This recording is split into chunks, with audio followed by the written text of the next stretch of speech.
We're back, and joining us via the phone, as he does on Fridays, is Clark Hodges, financial strategist. And today Clark's going to talk about how the decrease in gas prices has helped create jobs, has helped holiday hires, and how it benefits businesses with these lower gas prices.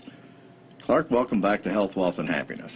Thanks, Gary. How are you doing today? I'm doing well. You know what I think is interesting? One area that concerns me is that there's no doubt about the fact that almost 95% of everything that we get through truck transportation. Right. And so common sense tells me we ought to see lower prices on all retail goods because, the wholesalers, the retailers are going to be getting those goods at a reduced rate of travel, of transportation. Right. But one area that just seems to fly in the ointment is the airline industry. Instead of lowering rates, hell, they're up 17% over last year. What's that all about? Greed? Bah humbug greed? It's about demand. They've created a system to where the demand is so great. They've cut back the number of routes that they fly. And today there's less airlines in business than there was 5-10 years ago. So you've got less airlines doing less routes, and so you can easily sell out an airplane at almost any price nowadays versus, used to when there's so many flights and you had 4 or 5 empty seats around you. So it's just a supply and demand thing with the airlines. Yeah, I remember, and I'm sure you do too, when the government said we're going to get out of regulating the airline industry and let it regulate itself. And I'm sure it's going to see a lowering of rates. Want to bet that hasn't happened at all. Well, what they tried to do for decades was undercut each other competition-wise and say, okay, if airline A is going to go from Cincinnati to New York, then airline B is going to come in there and cut the rate on that route and try to get the bulk of the business. But there was never any consideration for the bottom line. There was just consideration of getting mass numbers of people flying. So that led to bankruptcies for a lot of these airlines. And so now you've got a situation where there's less competition, and they're actually saying, look, we're a business. If you want to put a bag on our plane, we're going to charge you. If you want to get on first, we're going to charge you. If you want the tray of cheese and fruit, we're going to charge you. So they're running them as businesses. You and I don't like it, but if you're investing in these companies, you love it because the bottom line is they're making a lot more money, and their stocks are doing really well. I would sure hope so because you got that right, man. They're making a ton of money right now. They were crying the blues during the recession. God, it's just awful. They're not crying the blues anymore, or at least they shouldn't be.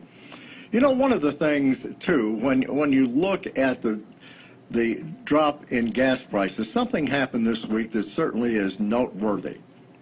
Oklahoma City became the first city in America to offer gasoline at the pump for less than $2 a gallon, at $1.99 a gallon. And experts are saying they're not alone. By the end of the year, there'll be some 30 cities in America that will be offering gas prices under $2, and several states that will have gas under $2, and South Carolina is one of those states. And as you say that, there's people listening saying to themselves, wow, I can afford to go here now, or hey, that gives me an idea. I'm not going to have to pay so much. Let's take the family down to such and such. And that's why the lower gas prices are really going to help a lot of industries that people stop and think about it, are going to feel like getting out of the house more. Restaurants, movie theaters, retail in general. I kind of believe that the job number that you saw this morning being so high was because the retailing community felt like Christmas was going to be so good because gas prices have fallen that there are going to be so many more people in the stores that they needed to do a lot of temporary hiring to cover that. And I think that's one of the reasons you saw such a good job number I bet you in that number was a lot of temporary jobs. But having said that, if you're getting one of those temporary jobs, you may end up getting a full-time job if you do a good job while you're there. What I think is interesting about that is, you're right.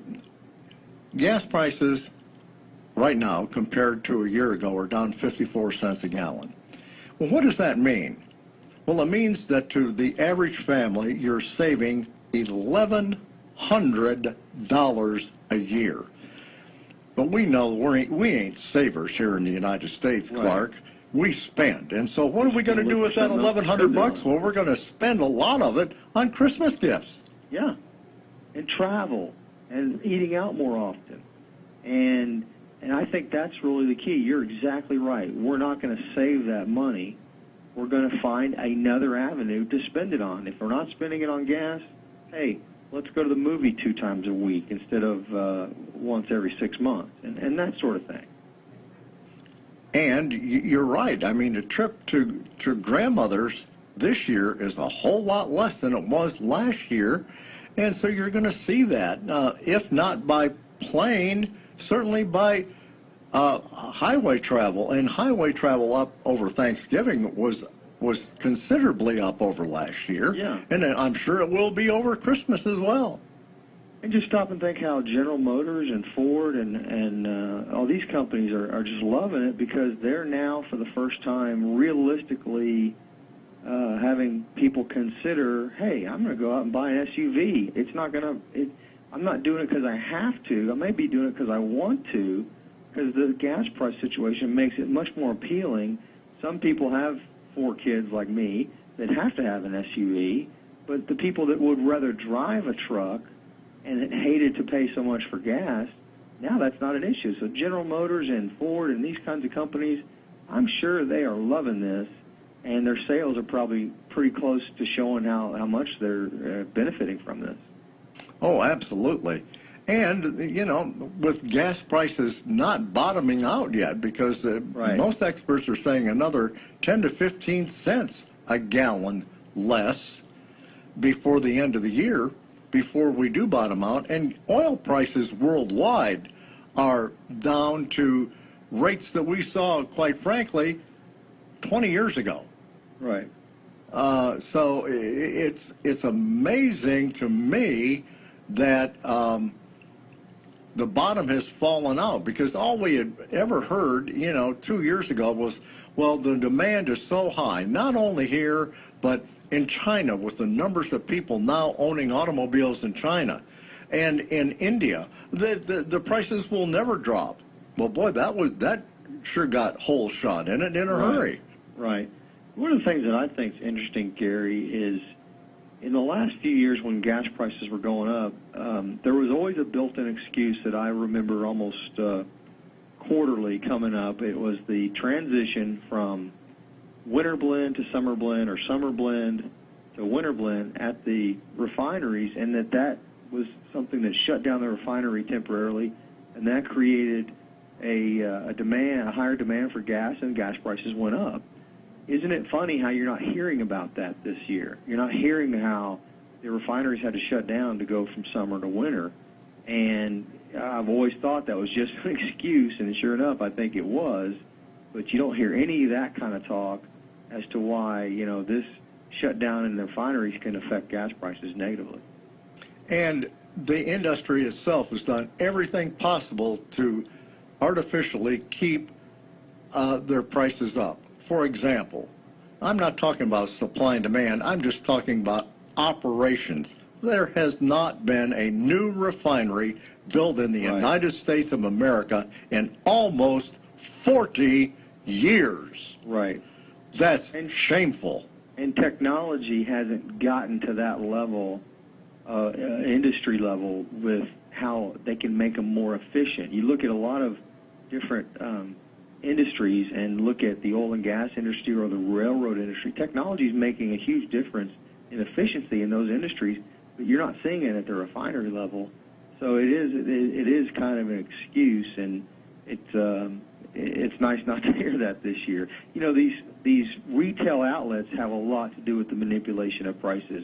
I've always noticed that around the holidays, the driving holidays, whether it's the Labor Day, Memorial, July 4th, or something like that, prices tick down just a little bit 2 days before, because these retail outlets that are all along the highways that sell gas, they also sell groceries or goods, and they need people in those stores buying the Coca-Colas and the Snickers bars and things like that. So they'll pull those prices down a little bit to ensure that people stop and go in and spend more money, buying potato chips than they would buying gasoline. Exactly true.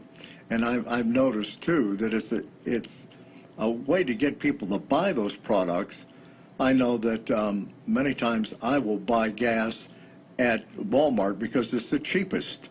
I have no loyalty to gas. To me, gas is gas. If you Right. if it makes you warm and fuzzy to buy a brand name, good for you. But you're in Texas, and you know doggone well there ain't a eyelash difference in any gas is produced.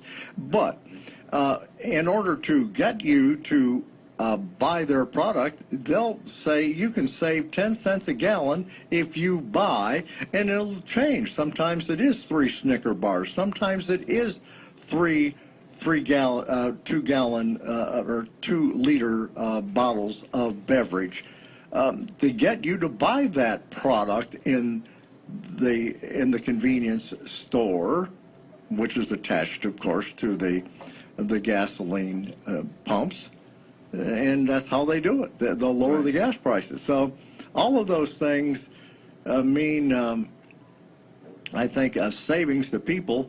And if people are interested in what to do with that savings in terms of investment rather than in spending, how can they get in touch with you? Well, they could go to hodgesfunds.com, take a look at our mutual fund lineup, and they could also just pick up the phone and call 888-868-4426. Give that number one more time. I think I said 888. It's 866-878-4426. I thank you so very much for coming and sharing on Health, Wealth, and Happiness. Thanks. Have a good weekend.